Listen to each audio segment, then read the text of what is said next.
સમગ્ર દેશમાં આજે પ્રજાસત્તાક દિવસની ઉજવણી કરવામાં આવી રહી છે, જેના ભાગરૂપે વડોદરા શહેરમાં પણ ઠેર ઠેર આજે પ્રજાસત્તાક પર્વ મનાવવામાં આવી રહ્યો છે.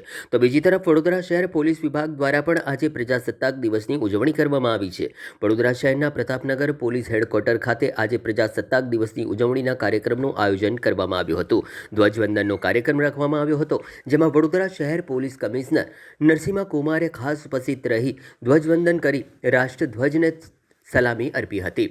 આ કાર્યક્રમ પ્રસંગે જોઈન્ટ પોલીસ કમિશનર સહિત પોલીસના ઉચ્ચ અધિકારીઓ અને કર્મચારીઓ મોટી સંખ્યામાં ઉપસ્થિત રહ્યા હતા, જેના કારણે દેશભક્તિનો માહોલ જોવા મળ્યો હતો. 77th રિપબ્લિક ડેના શુભ પ્રસંગે यहाँ ઉપસ્થિત તમામને અને વડોદરા શહેરવાસીઓને શહેર પોલીસ તરફથી ખૂબ ખૂબ શુભકામનાઓ.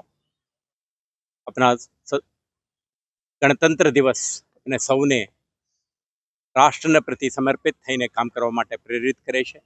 વર્ષ 2025 દરમિયાન વડોદરા શહેર પોલીસ તરફથી ગુનેખોરી અટકાવવા, શોધવા અને કાયદો અને વ્યવસ્થા જાળવવાની દિશામાં ખૂબ પ્રયાસો કરવામાં આવી છે. કેટલાક પ્રકારના ગુનાઓ શોધવામાં અને સફળતાપૂર્વક પ્રોસિક્યુશન કરવામાં આપણે જે શહેરજનોના સાથ સહકારથી શક્ય બન્યું છે, તે માટે આપણે ગર્વ છે. અને સાથે સાથે વર્ષ 2026માં ગુનાખોરી અટકાવવાની દિશામાં, શોધખોળની દિશામાં, માર્ગ સુરક્ષા,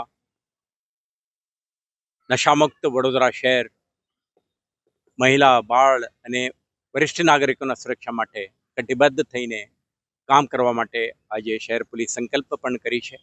મને વિશ્વાસ છે આવતા દિવસોમાં વડોદરા શહેરના નાગરિકોના સાથ સહકારથી અને અન્ય વિભાગો સાથેના સંકલનથી અને નોન ગવર્મેન્ટલ ઓર્ગેનાઇઝેશન્સના પાર્ટનરશિપથી હું વધુ મહેનત કરીને વડોદરા શહેરને એક સંસ્કાર નગરી, સમૃદ્ધ નગરી અને સુરક્ષિત નગરી બનાવવાની દિશામાં પ્રયત્નશીલ રહીશું. આભાર.